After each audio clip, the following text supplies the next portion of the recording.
Good morning, all of you. This is second lecture of work, energy, and power.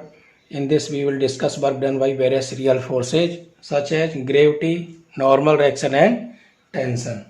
So now let's begin the second lecture. First है work done by gravity.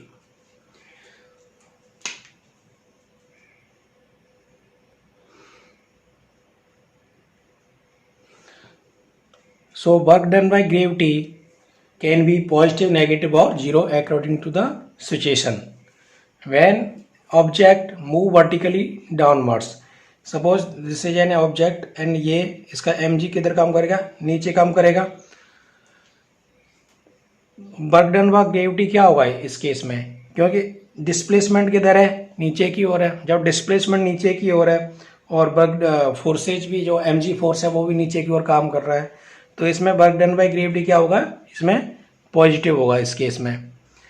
And अब suppose करो ये कोई piece of block है, ये elevator से ऊपर की ओर जा रहा है.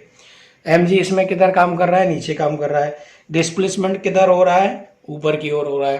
तो इसमें क्या होगा, अपोजिट फोर्स काम करेगा. इसका मतलब क्या है, इसमें वर्क डन बाय ग्रेविटी क्या होगा, इधर negative.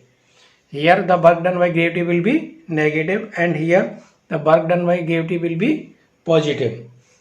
And for horizontal displacement, अगर कोई हॉरिजॉन्टल डिस्प्लेसमेंट हो रहा है, सपोज करो एक पीस ऑफ ब्लॉक है, इसमें डिस्प्लेसमेंट हॉरिजॉन्टली हो रहा है एस, एंड जो वर्क डन mg किधर काम करेगा, इसका नीचे काम करेगा.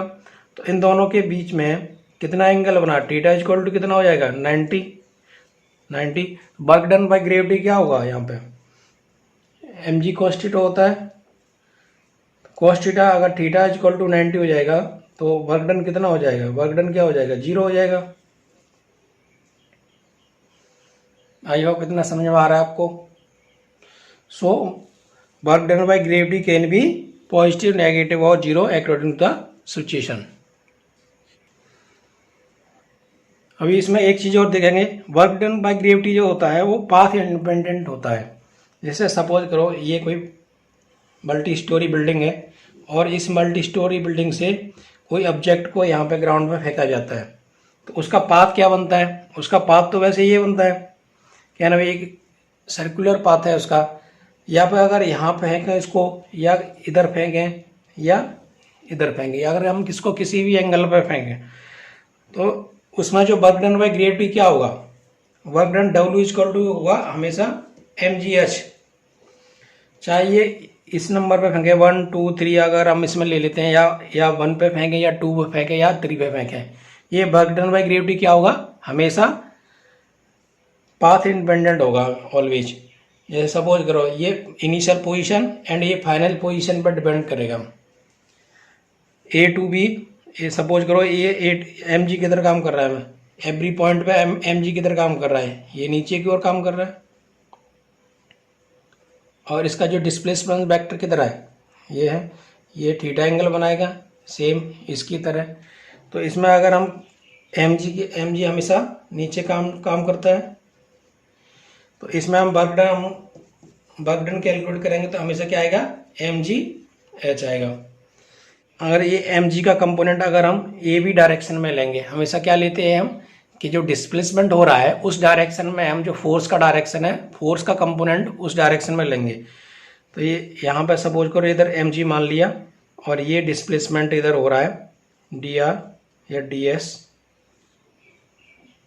तो इस mg का जो डिस्प्लेसमेंट वेक्टर है वो ए बी की तरफ जब लेंगे तो उसके बाद हमें क्या मिलेगा, W इक्वल टू mgh. इसको हम इस तरह से भी दे सकते हैं. सपोज करो ये h हाइट है और यहाँ से, और इस अगर कोई जैसे ऑब्जेक्ट गिरा है इस ऊंचाई से, तो उसका वर्क डन क्या होगा, mgh होगा एज यूजुअल. अगर यहाँ से और मुझे B पॉइंट तक जाना है मुझे, तो इसमें mg किधर काम कर रहा है, mg नीचे की ओर काम कर रहा है. एंड डिस्प्लेसमेंट किधर हो रहा है, डिस्प्लेसमेंट हॉरिजॉन्टली हो रहा है. तो इन दोनों के बीच में एंगल क्या बनेगा, थीटा इक्वल टू 90 डिग्री बनेगा. और जब थीटा इक्वल टू 90 डिग्री होगा तो उस केस में वर्क डन क्या होगा, 0 होगा हमेशा. तो इसलिए जो work done by gravity forces होता है वो पाथ इंडिपेंडेंट होता है, पाथ पे डिपेंड नहीं करता, it depends on initial and final vertical coordinates of the object. Let's take an example. The mass of the particle is 2 kg. It is projected as shown in 4 different ways with same speed of 10 meter per second. Find out the work done by gravity during the time the stone falls on ground. ये एक multi storey building है और इस multi storey building से किसी object को, और जिसका जो वेट है वो कितना है 2 kg, 2 kg मास है और उसकी स्पीड है सेम स्पीड 10 स्पीड वी क्या है इसमें 10 मीटर पर सेकेंड. इसको डिफरेंट डायरेक्शन में इसको क्या नाम है प्रोजेक्ट किया गया है 1 2 3 एंड एक नीचे 4. इसको इसका अगर हम डायग्राम बनाएंगे, इधर इसका डायग्राम बना लेते हैं हम. तो ये यहाँ से अगर ये सीधा सीधा इधर नीचे आ रहा है, अगर केवल एकदम नीचे की ओर आ रहा है बिल्कुल स्ट्रेट, तो उस समय वर्क डन क्या होगा, इसमें W इक्वल टू होता है mgh equal to mg. m कितना है 2, g कितना है 20, 10 तो कितना होगा 20 एंड h कितना है, हाइट कितनी है इसकी 100 मीटर, हाइट कितनी है इसकी 100 मीटर. तो कितना हो गया, ये होगा 2000 जूल हो गया. अगर ये सेम अगर ये 2 पोजीशन पे अगर 2 पोजीशन पे है तो ये लगभग कहाँ पे आएगा, ये इधर आएगा. अगर 3 पोजीशन पे है तो थोड़ा इधर आएगा. अगर ये 1 पोजीशन में है तो ऐसे करके और यहाँ आएगा. ये 1 हो गया, ये 2 हो गया एंड ये 3 पोजीशन हो गई. अब इस केस में क्या आएगा, तो इस केस में हमेशा क्या लिखते हैं हम, इसका डिस्प्लेसमेंट लेते हैं. इसका डिस्प्लेसमेंट देखेंगे, यहाँ देखेंगे और इधर देखेंगे. ये 3 डायरेक्शन में इसका डिस्प्लेसमेंट हो जाएगा. तो अभी हमने लास्ट स्लाइड में देखा था कि ये जो पाथ इंडिपेंडेंट होता है, ये वर्क डन बाय mg क्या होता है, पाथ इंडिपेंडेंट होता है. तो हमेशा जो वर्क डन होगा इस ऑब्जेक्ट को यहाँ से और ग्राउंड पर प्रोजेक्ट करने में, वो ऑलवेज क्या होगा mgh होगा. तो हमेशा कितना आएगा 2000 जूल ही आएगा आंसर. चाहे आप यहाँ फेंको या कहीं और फेंको, वो गिरना ग्राउंड पे ही है. अगर वो गिरना ग्राउंड पे ही है तो वो हमेशा उसका वर्क डन कितना होगा mgh ही होगा. अभी नेक्स्ट है work done by normal reaction. तो work done by normal reaction can be also positive, negative और zero according to situation. Suppose करो ये एक स्लाइडिंग ट्रैक है कोई, इस पे कोई मास m रखा है. तो उसमें ये नॉर्मल इसका डिस्प्लेसमेंट किधर है, इधर displacement in this direction and normal direction इसका किधर होगा इधर. तो angle between displacement and normal कितना होगा 90 डिग्री होगा. अगर एंगल 90 डिग्री है तो वर्क डन क्या होगा, हमेशा वर्क डन इक्वल टू 0. अगर फोर्स वेक्टर और डिस्प्लेसमेंट वेक्टर के बीच में अगर एंगल 90 होता है तो उसका वैल्यू कितनी होती है, हमेशा वर्क डन कितना होता है, वहाँ पे वर्क डन हमेशा 0 होता है. ये कोई एलिवेटर है और इसमें कोई मास m रखा हुआ है. अगर इसकी वेलोसिटी नीचे की ओर है तो नॉर्मल डायरेक्शन कहाँ काम करेगा, इधर ऊपर की ओर. तो फोर्स वेक्टर किधर काम कर रहा है, ऊपर की ओर. थीटा इक्वल टू 180 डिग्री है तो वर्क डन क्या हो जाएगा माइनस के ns. कॉस 180 का क्या मान हो जाएगा -1. अगर सेम एक और सिचुएशन लेते हैं, उसमें अगर ये एलिवेटर है और इसमें मास m रखा हुआ है और इसका जो डायरेक्शन है वो ऊपर की ओर है, तो इसमें नॉर्मल डायरेक्शन किधर काम करेगा, ऊपर की ओर काम करेगा. इसकी स्पीड कितनी है, ये डायरेक्शन कितनी है, ऊपर की ओर है. तो सेम डायरेक्शन है और सेम डायरेक्शन है और फोर्स की डायरेक्शन भी सेम है और डिस्प्लेसमेंट की डायरेक्शन भी सेम है. तो उस समय थीटा इक्वल टू क्या हो जाएगा 0 डिग्री. और जब थीटा 0 है तो W इक्वल टू क्या हो जाएगा +ns.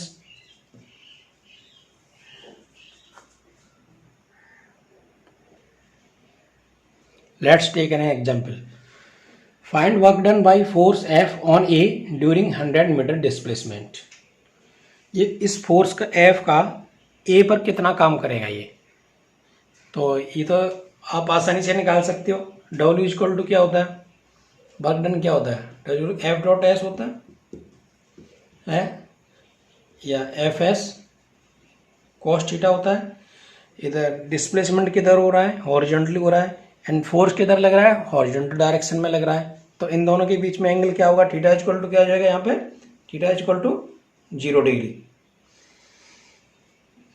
तो वर्क डन कितना हो जाएगा, 120 मल्टीप्लाइड बाई 100 इंटू 1, cos 0 का मान 1 होता है। तो कितना हो जाएगा ये, प्लस 1000 जूल। कितना हो जाएगा, प्लस 12,000 जूल। अगर इसी सवाल में ये पूछ लेता कि work done by this force on B, work done by force F on B during 100 metre displacement, तो कैसे निकालते हैं। तो अब ये देखिए, जिस फोर्स से ए बी को पुश कर रहा है और बी भी सेम फोर्स से ए को पुश कर रहा होगा, तो यहाँ पे नॉर्मल फोर्सेस किधर किधर काम कर रहा है, एक मिनट। तो इसमें ये ब्लॉक ए है, इस ब्लॉक ए पे नॉर्मल फोर्स किधर काम कर रहा है, इधर एन, और ब्लॉक बी पे नॉर्मल फोर्स किधर काम कर रहा है, बी, इधर। तो ये जो फोर्स है, जो एक्सटर्नल फोर्स है, जो एफ है, उस फोर्स का बी पे तो कोई इफेक्ट पड़ नहीं रहा। तो work done by this force on B कितना होगा, वो तो 0 होगा, क्योंकि एफ जो है बी पे कोई काम नहीं कर रहा है। एफ कौन बी पे क्या काम कर रहा है, केवल नॉर्मल फोर्स। और नॉर्मल फोर्स क्या है ना, जिसका नॉर्मल फोर्स इतना है ए का, उतना ही बी का है नॉर्मल फोर्स जो है। तो वो दोनों क्या हो जाएंगे, कैंसिल आउट हो जाएंगे। तो चलिए, work done by normal forces क्या होगा, 0 होगा। अब इसी पे एक एग्जांपल लेते हैं। Find work done by normal reaction on B and A during the given displacement. वो सेम क्वेश्चन है, और उसमें क्या पूछ रहा है, पहले तो क्या था, work done by this force, मतलब पूरा टोटल वर्क डन पूछ रहा था उसमें ऑन बी पे। तो ए पे तो पता चल दिया था हमने कितना था, 12,000 जूल था, और बी पे क्या था, 0 था। अब इस केस में बोला है कि work done by normal reaction पता करना है हमें।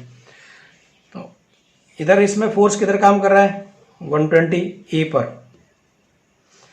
एंड इसमें नॉर्मल रिएक्शन किधर काम कर रहा है, ए है, और इधर ये बी है। ये कितना है, ये 10 kg का है, और ये कितना है, 20 kg का। अब हमें इधर 100 मीटर डिस्प्लेसमेंट हो रहा है, तो ये जब दोनों चलेंगे तो साथ चलेंगे, तो इसका मतलब कहने का एक्सीलरेशन जो भी होगा सेम होगा। तो एक्सीलरेशन निकाल लेते हैं एक बार। एफ इक्वल टू क्या होता है, एफ बराबर एम ही होता है। एफ फोर्स कितना लग रहा है हमें, external force 120 equal to m कितना होगा, टोटल 30 इंटू ए। तो ए इक्वल टू क्या हो गया, 4 metre per second square. A equal to हो गया 4 मीटर पर सेकेंड स्क्वायर। अब work done by this normal कितना होगा, WN work done on B निकाल लेते हैं पहले हम। Work done by normal force on B क्या होगा, NS होता है। वर्क डन क्या होता है, NS। N कितना है, MA से निकाल लेंगे हम, MA इंटू एस। M कितना है उसका, दूसरे वाले फोर्स का कितना है, बी वाले का कितना है 10। E कितना निकाला था हमने, 4 इंटू एस कितना है 100 मीटर डिस्प्लेसमेंट। तो ये कितना हो गया, 4000 जूल आएगा। ये क्या आएगा, प्लस आएगा, क्योंकि डिस्प्लेसमेंट और नॉर्मल फोर्स दोनों किस डायरेक्शन में काम कर रहे हैं, इधर सेम डायरेक्शन में काम कर रहे हैं। डिस्प्लेसमेंट भी इधर हो रहा है, और बी पे नॉर्मल डायरेक्शन किधर लग रहा है, इधर हॉरिजॉन्टली राइट साइड में।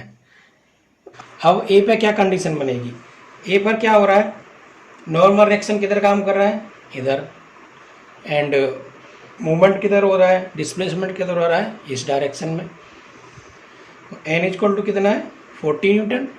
तो ये हमेशा नेगेटिव आएगा। वर्क डन कितना होगा, इक्वल टू माइनस के NS equal to minus 40 into 100 कितना आ जाएगा, माइनस के 4000 जूल। अब देखिए नेट फोर्स कितना होगा, net force by normal reaction कितना होगा, नेट वर्क डन कितना होगा, माइनस 4000 प्लस 4000 इक्वल टू 0। इसलिए नेट वर्क डन हमेशा बाय इंटरनल फोर्सेस कितना होता है, 0 होता है। अब देखिए एक एग्जाम्पल लेते हैं, बहुत इंटरेस्टिंग एग्जाम्पल है। A block of mass m is released from top of a smooth fixed inclined plane of inclination theta.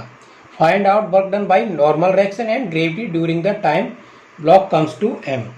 ये ब्लॉक है, ये इंक्लिनेशन पर रखा हुआ है और ये यहाँ से और यहाँ तक स्लाइड करता है।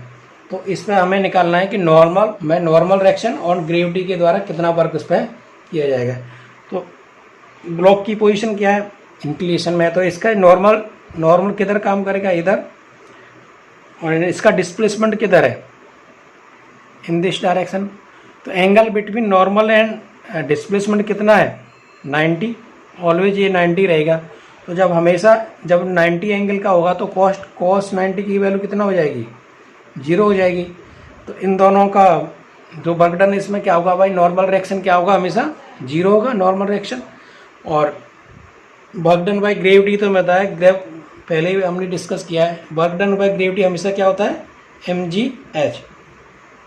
चाहे वो यहाँ से इधर जाए या इधर जाए या इधर जाए, कहीं भी जाए वो हमेशा mgh ही रहेगा। तो इसमें कौन सा ऑप्शन सही है, इसमें B. Work done by normal reaction कितना आएगा, 0 आएगा। And work done